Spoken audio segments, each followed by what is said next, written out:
Bigo na ako. Bigo na tayong lahat. Kaya sabay-sabay tayong umiyak.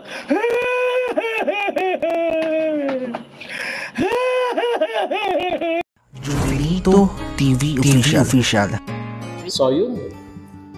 Inyo, what's up mga kabagis? This is Jubilito TV Official at eto na naman po muli ang isang edisyon ng ating reaction video mga kalingap at kabagis. No?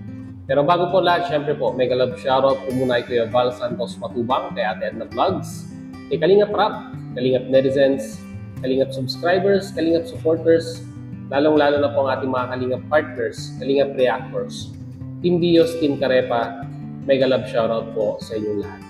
So ito na nga mga Kalingap at kabagis, no? For today's reaction video, gawa lang po natin ng reaction at muli po pagbibigay ng opinion dito po sa naging recent live streaming ni Dr. Love, na kung saan ay meron siyang mga anunsyong sinabi sa kanyang mga viewers patungkol po no, sa mga ongoing project niya po dito po sa bahay nila Beyonce.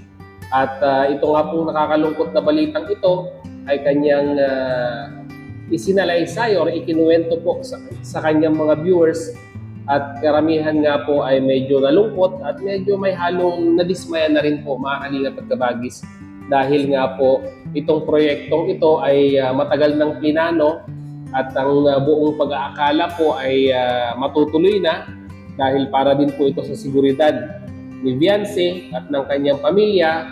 Pero ngayon po si Dr. Love ay nangangapa na naman kung saan po siya makakahagilap ng panibagong sponsor na magtutuloy po ng proyektong ito. So ano po yung proyektong ito mga kalingap at kabagis? Narito po, pakinggan po natin si Dr. Love bago po natin ipagpatuloy ang ating reaction video. So narito po yun. Naalala nyo yung ano? Gusto ko lang kasi para baka may gustong pumalit dito. Yung di ba inaantay niyo yung tungkol regarding doon sa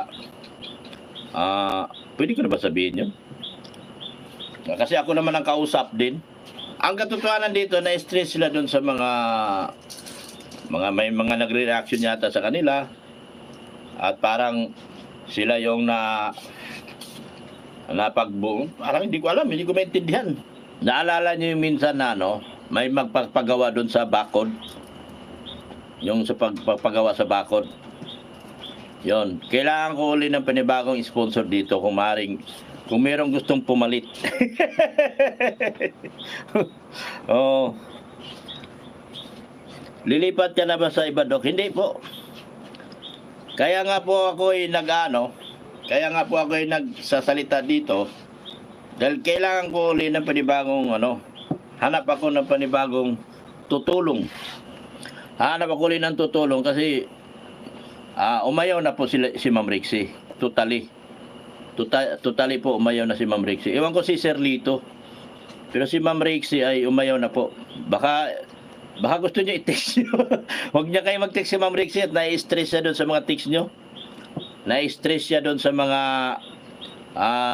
naninira. Yung kinukumpronta siya sa mga maliit na bagay. Na-stress siya doon sa may nagpadala daw kay Ido ng gamit.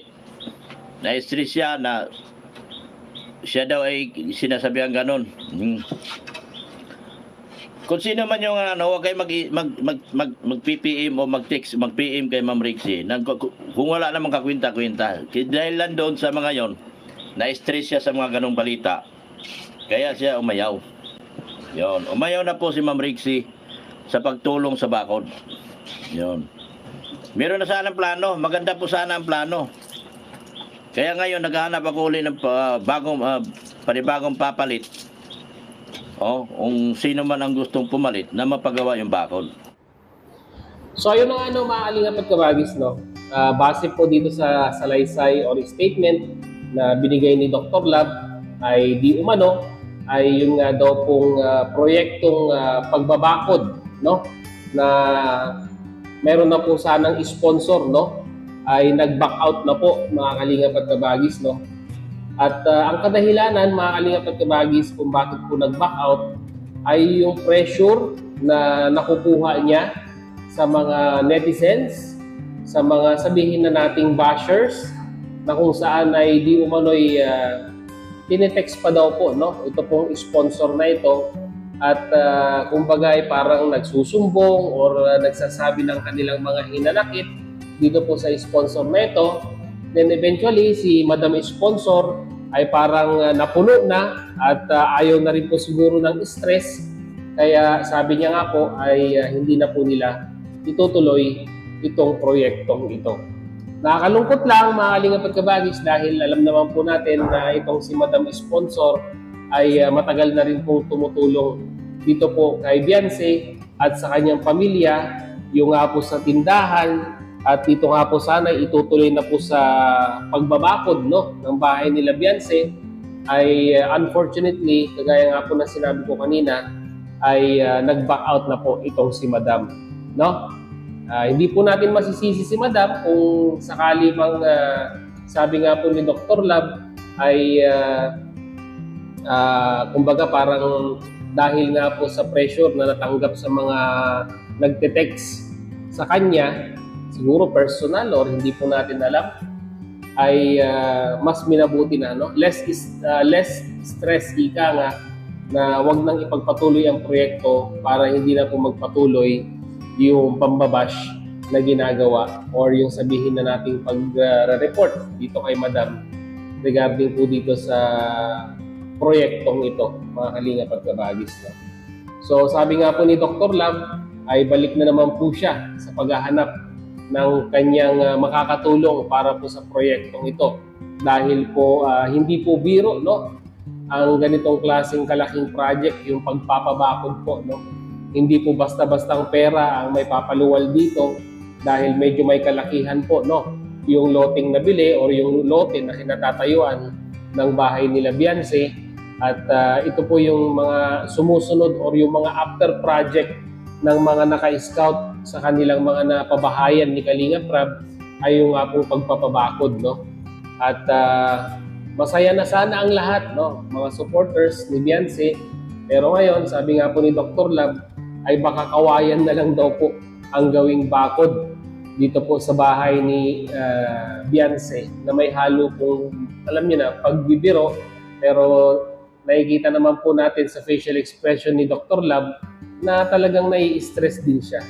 Dahil sabi nga po nila, meron po tayong kasabihan na yung pera na naging bato pa. In the sense na bakod na, naging kawayan pa. Parang ganun, no, mga kalingap at kabagis, no? At ito rin yung nakakalungkot na part sa mga sponsor na kung saan ay kumbaga parang wala naman silang ibang intensyon kung hindi matulungan lamang yung mga beneficiaries, pero nabibigyan po ng kulay minsan ng mga ibang netizens at mga ibang viewers na kung saan ay yung intention lang naman nung sponsor ay makatulong dun sa beneficiaries ni Kalingap Rab at sa na-scout ni Dr. Lab, pero dahil nga po sa mga kadahilanan na negatibo ay umuurong at hindi na po na ipagpapatuloy. So, sino po ang naaapektuhan? Siyempre po yung beneficiaries, no, mga kalingap at kabagis, katulad nga po ni Beyonce. So, ito ay isang example lamang, mga kalingap at kabagis, na kung nakikita naman po natin na sincere yung pong mga sponsor sa kanilang ginagawa at sa kanilang proyekto, ay bakit kailangan pa natin silang kwando? Sabi nga po, mini-message. Hindi ko po alam kung ano yung mga mini-message, no? Base dito sa sinabi ni Dr. Lab, na kung saan ay itong mga mensaheng ito na nakakarating dito kay Madam Sponsor ay nagdudulot sa kanya ng stress, no? Actually, may isa pa namang sponsor, hindi po natin alam kung si Sir ay magpapatuloy din po or siguro ay maghahanap ng ibang makakatuwang niya dito po sa proyektong ito. Pero kagaya nga po ng sinabi ko, itong pagpapabakod na ito ay hindi po basta-basta, mga kalingap at kabagis, no? Medyo malaki-laki, no? O talagang malaki ang magagastos dito po sa pabakod na ito.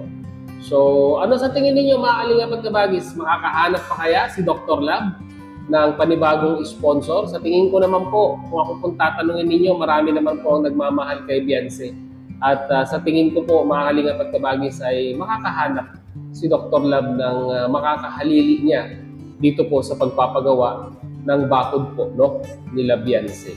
So, wag na pong malungkot ang supporters ni Beyonce dahil sa tingin ko po ay marami pa naman po dyan na willing na tumulong dito po sa pamilya nila Beyonce. So yun mga kalingap at kabagis, yun lamang po ang ating reaction video for today. Muli po mag-comment po kayo sa ating comment section kung ano naman po ang inyong masasabi, opinion, reaction dito po sa naging balita ni Dr. Love na di umano ay si Madam Sponsor ay nag-back out na daw po at hindi na po itutuloy yung kanyang pagsuporta financially dito po sa pabakod na plano po nila na gawin sa bahay po nila Beyonce. So yun mga kalingap at kabagis, hanggang dito na lang. Once again mga kalingap at kabagis, sa mga hindi pa po nakasubscribe sa ating YouTube channel ay pakisuportahan at subscribe na rin po, no, mga kalingap at kabagis. So hanggang dito na lang. Once again, this is Jubilito TV Official, proud member po ng Team Co-host at ng Team Bios. As I always say mga kalingap at kabagis, peace, God first. God bless po. Bye!